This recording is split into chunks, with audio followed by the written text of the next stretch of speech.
Hello guys, मेरा नाम है धर्मेंद्र पंजवानी। हम कर रहे थे for class 12 cash flow statements और लास्ट पार्ट में हमने करा था बहुत ही अच्छा topic which was taxes on incomes and gains. कहाँ कहाँ पे कौन कौन से अलग अलग टाइप के टैक्सेस आते हैं, ठीक है, कौन सी एक्टिविटीज में क्लासिफाई होते हैं, ये हमने लास्ट उसमें किया था पार्ट में। इस पार्ट में हम थोड़ा सा एक छोटा सा टॉपिक करेंगे पहले, non cash transactions. What is non cash transactions? As per AS3, investing and financing transactions that do not require the use of cash or cash equivalent should be excluded from the cash flow statement. Simple सा कहने का मतलब है ऐसा transaction जो जिसमें investing और financing activity दोनों इन्वॉल्व हो, ठीक है, बट वो कैश ट्रांजैक्शन ही ना हो। सर इसका मतलब कैसे हो सकता है ना। आओ अपने नोट्स में लिखते हैं और समझते भी हैं साथ के साथ। नेक्स्ट पॉइंट हम डालते हैं, हमने यहाँ करा था थर्ड पॉइंट है ना, फोर्थ पॉइंट हम डालते हैं non cash transactions.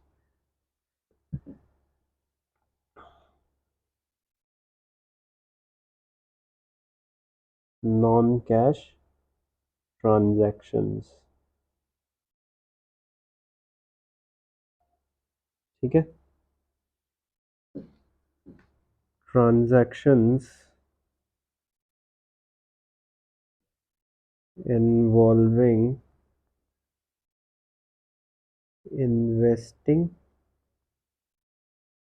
And financial activities but does not involve cash or cash equivalents, ठीक है। Cash and cash equivalence, that does not involve cash and cash equivalence. कहने का मतलब बहुत सिंपल है। Example, purchase of land by issue of shares, ठीक है। या इसका उल्टा कर दो, sale of land for buyback of shares, ठीक है, बायबैक ऑफ शेयर्स। और क्या कर सकते हैं अपन? परचेज ऑफ बिल्डिंग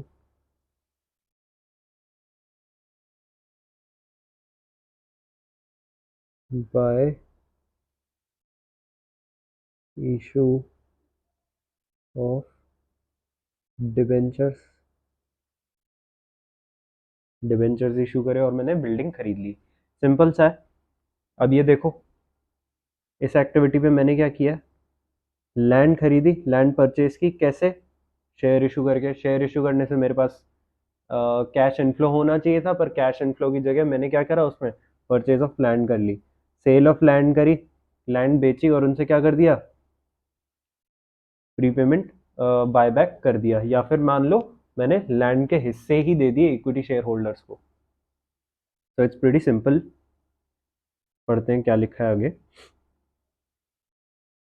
हाँ, examples of such transactions: acquisition of machinery by issue of equity shares or redemption of debentures by issue of equity shares. Such transaction should be disclosed elsewhere in the financial statements. Elsewhere मतलब cash flow statements में नहीं आएगा, ठीक है। In a way that provides all relevant information about these investing and financing activities. Hence, assets acquired by issue of shares are not disclosed in the cash flow statement due to non-cash nature. Non-cash nature के चलते ये चीज़ें disclose नहीं होंगी cash flow statements में। यहाँ पे आपका ये कंप्लीट होता है।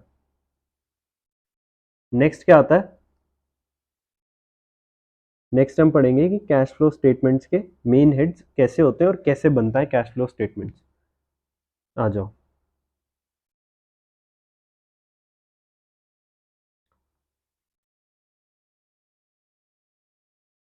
मेन हेड्स ऑफ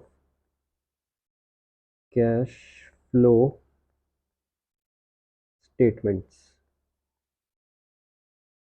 ठीक है। Main heads of cash flow statements. कैसे बनता है कैश फ्लो?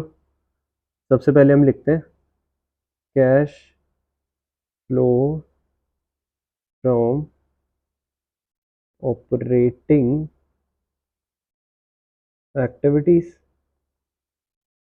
ठीक है, यहाँ पे आता है, अगर प्लस में हुआ तो प्लस में, नहीं तो माइनस में। Similarly cash flow from investing activities, plus में हुआ तो प्लस में, नहीं तो माइनस में। ठीक है, and then cash flow from financing activities.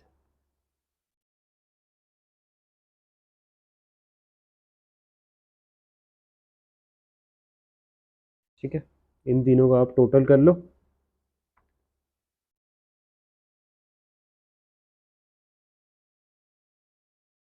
और इसमें आप ऐड कर दो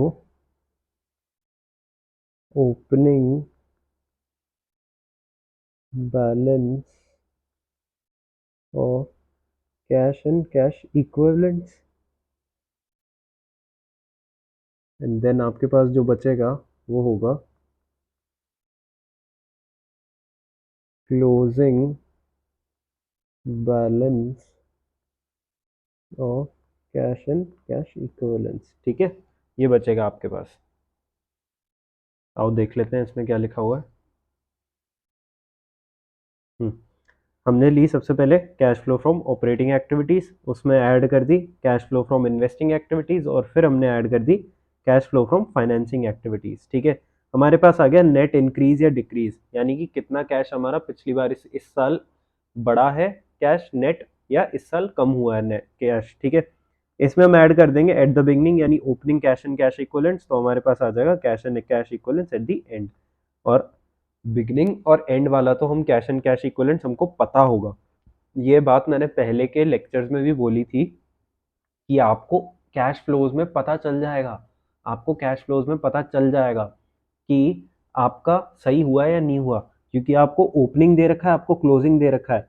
ठीक है, इन दोनों का जो डिफरेंस होगा ना, वही आपका नेट आएगा। ठीक है, अगर आपका नेट सही आया है तो वेल एंड गुड, आपका कैश फ्लो स्टेटमेंट एकदम करेक्ट बना है। अगर आपका नेट सही नहीं आया है, that means cash flow statements में थोड़ी दिक्कत है। ठीक है, आ जाओ, यहाँ पे हम टेस्ट और अंडरस्टैंडिंग अच्छे से करते हैं। Identify the following activities into operating, investing, financing या फिर कैश इक्विवेलेंट्स में। ठीक है, चार चीज़ों में अपने को आइडेंटिफाई करनी है। आ जाओ करते हैं। Purchase of machinery, purchase of machinery क्या है? इन्वेस्टिंग एक्टिविटी, और इन्वेस्टिंग एक्टिविटी में भी इसमें पैसा आएगा या जाएगा? परचेज ऑफ मशीनरी, हम मशीनरी खरीद रहे हैं, मशीनरी खरीदने का मतलब हम, हमारा कैश जा रहा है, तो यहाँ मैं माइनस लिख देता हूँ। ठीक है, similarly cash revenue from operations, cash revenue from operations यानी सेल्स हो रही है। ठीक है, किस में हो रही है? कैश सेल्स हो रही है। क्रेडिट सेल्स आएगी क्या? नहीं, क्रेडिट सेल्स नहीं आएगी। क्यों? क्योंकि कैश ही नहीं है, कैश का कंपोनेंट ही नहीं है उसमें। तो हमेशा हम जब सेल्स लेंगे तो कैश सेल्स लेंगे। ठीक है, और सेल्स कौन सी एक्टिविटी का पार्ट होता है? ये पार्ट होता है ऑपरेटिंग एक्टिविटी का, तो ऑपरेटिंग में लिख देते हैं। सेल्स से हमारे पास क्या आता है? कैश इनफ्लो, तो प्लस लिख लेते हैं। ठीक है, फिर उसके बाद बोल रहा है proceeds from sales of old machinery, कोई एक मशीनरी थी उसको हमने बेच दिया, और उसके बाद बेचने के बाद हमारे पास पैसे आए हैं। ठीक है, तो दैट इज इन्वेस्टिंग, और हम, हमारे पास पैसे आएंगे तो प्लस। फिर बोल रहा है trading commission receive, trading commission received क्या होता है? ऑपरेटिंग। एक सेकेंड, ट्रेडिंग कमीशन रिसीव्ड, हाँ देखो, ट्रेडिंग कमीशन रिसीव्ड, ठीक है, आपने ट्रेड किया है नॉर्मल, ट्रेड मतलब सेल परचेस, उसके बेसिस पे आपको कमीशन मिला, तो ये ऑपरेटिंग नेचर का होता है, अपने पास पैसा आ रहा है। फिर बोलता है redemption of preference shares, redemption यानी प्रेफरेंस शेयर्स थे एग्जिस्टिंग, मैंने उनको पैसे देके सल्टा दिया, पैसे देके अपनी कैपिटल कम कर दी, प्रेफरेंस शेयर्स कम कर दिए। ठीक है, तो ये है फाइनेंसिंग का, और मैंने पैसे दिए तो नेगेटिव लिख लेता हूँ। फिर नेक्स्ट बोल रहा है proceeds from sale of non current investment, non current investment, investment बोल रहा है, क्या बोल रहा है? नॉन करंट इन्वेस्टमेंट क्या होती है? एक तरीके से लॉन्ग टर्म इन्वेस्टमेंट होती है। लॉन्ग टर्म इन्वेस्टमेंट्स को आपने बेच दिया, लॉन्ग टर्म इन्वेस्टमेंट्स को आपने बेच दिया और बेचने पे आपके पास क्या आया? कैश आया, तो ये इन्वेस्टिंग नेचर का है और कैश इनफ्लो हो जाएगा मेरे पास। फिर ये बोल रहा है cash paid to supplier, cash paid to supplier यानी मैंने परचेस की होगी। सप्लायर क्या करता है? मेरे को माल देता है और मैं सप्लायर को क्या देता हूँ? पैसे देता हूँ। ये कौन से नेचर का? ऑपरेटिंग नेचर का। तो ऑपरेटिंग और माइनस, क्योंकि मैंने पे किया cash. Employ benefit expenses paid, operating nature का, और मैं माइनस लगा देता हूँ। फिर उसके बाद बोलता है interest received on debentures held as investments, interest received on debentures held as investment, यानी डिबेंचर्स हैं, किसी और कंपनी के डिबेंचर्स हैं, उनको इन्वेस्टमेंट की तरह हेल्ड कर रखा है और उस इन्वेस्टिंग एक्टिव मतलब इन्वेस्टमेंट पे मुझे इंटरेस्ट मिल रहा है, यानी इंटरेस्ट मिल रहा है। पहली बात तो कैश इनफ्लो हो रहा है और इंटरेस्ट मिल रहा है किस पे? इन्वेस्टमेंट पे इंटरेस्ट मिल रहा है। इन्वेस्टमेंट क्या है? डिबेंचर्स है, ठीक है। इन्वेस्टमेंट पे इंटरेस्ट मिलना है तो यानी जो इंटरेस्ट रिसीव्ड है वो भी हमारी क्या होगी? इन्वेस्टिंग एक्टिविटी होगी। सो इन्वेस्टिंग और मेरे को इंटरेस्ट मिल रहा है तो add. Office and administrative expenses paid, operation क्या कहते हैं, ये अपना ऑपरेटिंग एक्टिविटीज है, ऑफिस और एडमिन एक्सपेंसेस, और कैश आउटफ्लो हो रहा है क्योंकि मैं पे कर रहा हूँ। Dividend received on shares held as investment, shares हैं उनको एज एन इन्वेस्टमेंट हेल्ड किया है तो उस पर डिविडेंड मुझे मिल रहा है, ठीक है। डिविडेंड मिल रहा है यानी फाइनेंस इन्वेस्टिंग एक्टिविटी है क्योंकि मैंने इन्वेस्टमेंट हेल्ड किया है और मुझे डिविडेंड मिल रहा है यानी ये कैश इनफ्लो हो रहा है। नेक्स्ट क्या है? Selling and distribution expenses paid. Now selling and distribution जो एक्सपेंसेस हैं वो हमारे क्या हैं? वो हमारे ऑपरेटिंग खर्चे हैं, ठीक है। सो हमारा ये क्या हो जाएगा? Operating minus. Similarly dividend paid on preference shares, ठीक है। प्रेफरेंस शेयर्स हम इशू जब करते हैं तब कौन सी सिचुएशन में प्रेफरेंस शेयर्स इशू होते हैं? वो होते हैं फाइनेंसिंग एक्टिविटीज़ होती है वो, जो अपन प्रेफरेंस शेयर्स को इशू और रिडीम करते हैं वो किस में आता है? फाइनेंसिंग एक्टिविटीज़ में आता है। सो उससे रिलेटेड चीज़ है। डिविडेंड पे किया है हमने किस पे? प्रेफरेंस शेयर्स को पे किया है। डिविडेंड पे करना मतलब पैसा जा रहा है, पैसा जा रहा है यानी कैश आउटफ्लो हो रहा है। कैश आउटफ्लो हो रहा है यानी फाइनेंसिंग में माइनस में हो जाएगा, ठीक है। उसके बाद आता है रेंट पेड। रेंट पे करना क्या होता है? Rent is an operating activity, हम ऑपरेशंस जो करते हैं उसके दौरान हम रेंट का खर्चा करते हैं, ठीक है। और रेंट पे करने से हमारा कैश आउटफ्लो हो रहा है तो ये क्या हो जाएगा? ऑपरेटिंग में माइनस। फिर आता है बैंक ओवरड्राफ्ट। बैंक ओवरड्राफ्ट क्या है?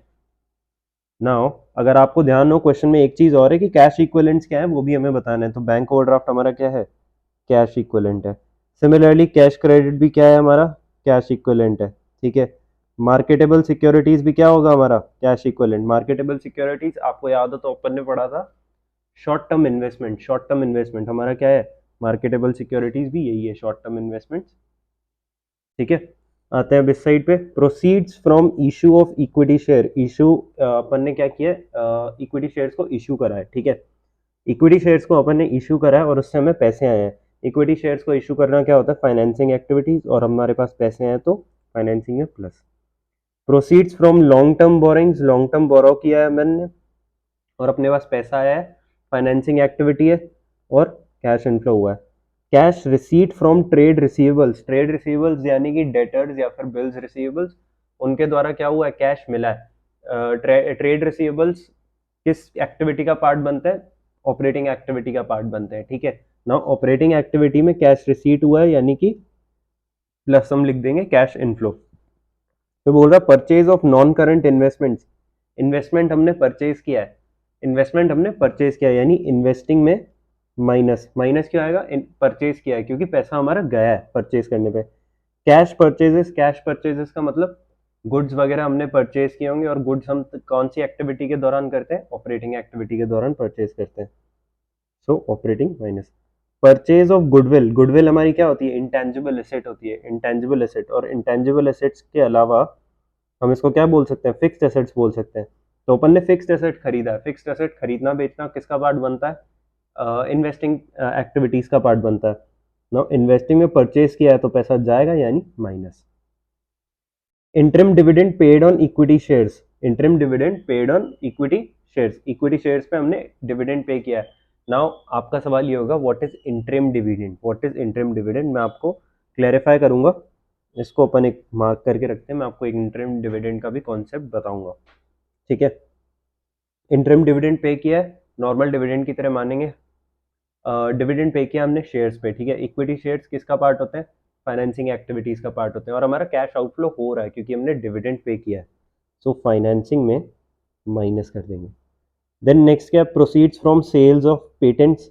पेटेंट्स है, हमने सेल किया है पेटेंट्स को। पेटेंट्स क्या होता है? हमारा इंटेंजिबल एसेट होता है, या फिर हम इसको फिक्स्ड एसेट्स भी बोल सकते हैं। और ये किस एक्टिविटी का पार्ट होता है? इन्वेस्टिंग एक्टिविटी का पार्ट होता है। प्रोसीड्स फ्रॉम सेल, हमने सेल किया है, सेल करने से हमें को पैसा मिला है, उसका सेल करने से हमको पैसा मिला है, यानी कैश इनफ्लो हुआ है, यानी investing plus. Similarly interest paid on long term borrowings, अपन ने लॉन्ग टर्म बोरोइंग्स ले रखी होंगी, ठीक है। लॉन्ग टर्म बोरोइंग्स किस चीज का पार्ट होता है? फाइनेंसिंग एक्टिविटीज का पार्ट होता है, और अपन ने उस लॉन्ग टर्म बोरोइंग्स पे इंटरेस्ट पे करा है। लॉन्ग टर्म बोरोइंग्स पे इंटरेस्ट पे करा है यानी पैसा गया है, तो फाइनेंसिंग एक्टिविटीज का पार्ट है, तो फाइनेंसिंग और पैसा गया है यानी माइनस हो जाएगा फाइनेंसिंग में।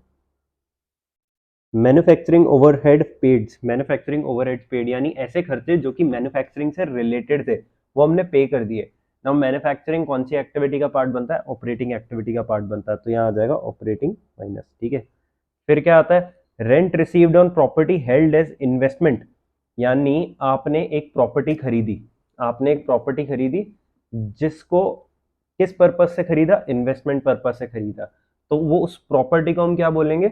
इन्वेस्टिंग एक्टिविटी का पार्ट बोलेंगे ना। उसी प्रॉपर्टी पे आपको रेंट मिला है, यानी कि कोई ऐसी चीज जो इन्वेस्टिंग एक्टिविटी का पार्ट है या किसी भी एक्टिविटी का पार्ट है, और कोई दूसरी चीज जो पहली वाली चीज से डराइव हो रही है, यानी कि ये घर है, ये मैंने बाय किया था, यानी ये मैंने खरीदा था, ठीक है, और इस पे मुझे रेंट मिल रहा है, ठीक है ना। इस घर को खरीदते टाइम मेरी कौन सी एक्टिविटी है? ये मैंने इन्वेस्टिंग के लिए किया था, तो ये मेरी इन्वेस्टिंग एक्टिविटी हो गई ना। ऐसी चीज, ऐसा फिक्स्ड एसेट्स जो मैंने इन्वेस्टिंग एक्टिविटी के लिए लिया था, उससे रिगार्डिंग मुझे रेंट मिल रहा है, तो मेरे रेंट इनकम भी क्या होगी? इन्वेस्टिंग होगी, इन्वेस्टिंग एक्टिविटी होगी, ठीक है, यानी इन्वेस्टिंग एक्टिविटी। और मुझे पैसा मिल रहा है, रेंट मिल रहा है, यानी प्लस। फिर बोल रहा है इनकम टैक्सेस पेड, आपको बताया था पिछली क्लास में कि इनकम टैक्स अपन प्रॉफिट्स पे करते हैं, और प्रॉफिट्स हमारा जनरली कहाँ से आता है? ऑपरेटिंग नेचर का होता है, ठीक है, यानी ऑपरेटिंग और माइनस क्योंकि पे कर रहे हैं। Under writing commission paid, commission under writing का कमीशन हम लोग सेम होता है, ऑपरेशंस के दौरान की गई चीज होती है, और ये हमारा खर्चा होता है, कमीशन हम पे कर रहे हैं, यानी कि operating minus. Brokerage paid on purchase of non current investment, brokerage paid on purchase of non current investment, brokerage pay किया किस पे? Purchase of non current investment, यानी नॉन करंट इन्वेस्टमेंट मतलब ऐसी चीज, ऐसी चीज जो लॉन्ग टर्म नेचर की और इन्वेस्टमेंट नेचर की, यानी इन्वेस्टिंग एक्टिविटी से रिलेटेड है, ठीक है, उसके रिलेटेड हमने ब्रोकरेज पे किया, उसके परचेज के रिलेटेड हमने ब्रोकरेज पे किया, यानी कि अपन ने ब्रोकरेज पे किया है, कैश गया है, और इन्वेस्टिंग एक्टिविटी के रिलेटेड है, यानी इन्वेस्टिंग एक्टिविटी और माइनस। फिर बोल रहा है short term deposit, short term deposit, ठीक है। शॉर्ट टर्म डिपॉजिट्स जो होते हैं वो क्या चीज होती है? कि डिपॉजिट्स मतलब बोले तो ऐसी चीजें जो हमने जमा करवा रखी है, जैसे हमारा एफडी होता है। एफडी तो लॉन्ग टर्म होता है, बट मान लो आपने एफडी करवा रखा है 6 महीने का, ठीक है, मान लो आपने एफडी करा रखा है 6 महीने का, आपने एफडी करा रखा है 3 महीने का, ठीक है। तो ये जो शॉर्ट टर्म डिपॉजिट्स होते हैं ना, जो इजीली लिक्विडिफाई हो जाते हैं, इजीली आपको कैश में अवेलेबल हो सकते हैं, थोड़े ही दिन या महीनों के अंदर आपके पास कैश में अवेलेबल हो सकते हैं, उसको हम क्या बोलेंगे? कैश इक्विवेलेंट बोलेंगे, ठीक है। फिर क्या बोल रहा है? Refund of income tax received, refund of income tax received, अपन ने इनकम टैक्स पे किया था, तब क्या किया था? ऑपरेटिंग माइनस, ठीक है। अब उस इनकम टैक्स का रिफंड हमारे पास आ रहा है, तो ऑपरेटिंग एक्टिविटी से रिलेटेड है और प्लस हो जाएगा, ठीक है। यहाँ आपके बहुत सारे एग्जाम्पल्स हैं, आई होप आप बहुत बहुत सही तरीके से इसको कर पाओ। मैं हो सका तो इसका एक चार्ट बना दूंगा और उससे काफ़ी हेल्प हो जाएगी, ठीक है। अपने नोट्स में इसका चार्ट बना दूंगा मैं, ठीक है। नाउ ये जो है ascertaining cash flow from operating activities, ठीक है। इसमें क्या होगा? इसमें है ना, हम ऑपरेटिंग एक्टिविटीज कैसे निकालते हैं उसको जानेंगे। इसके दो मेथड होते हैं, one is direct and another is indirect, ठीक है। One is direct and another is indirect. ये हम पढ़ेंगे हमारे fresh new part of the lecture में। टिल देन आई होप आप अब तक इंडिविजुअली सारे पार्ट्स, सारे जो एक्टिविटीज है उसका मतलब समझ गए होंगे। आपको आता होगा कि आप कैसे क्लासिफाई करें हर एक्टिविटी को, ठीक है। ने अगला हम पढ़ेंगे इनडायरेक्ट और डायरेक्ट मेथड, क्या क्या मेथड्स होते हैं ऑपरेटिंग एक्टिविटीज को निकालने के। नेक्स्ट पार्ट से पढ़ेंगे and it will be very interesting and it will be very simple. Till then good bye and take care.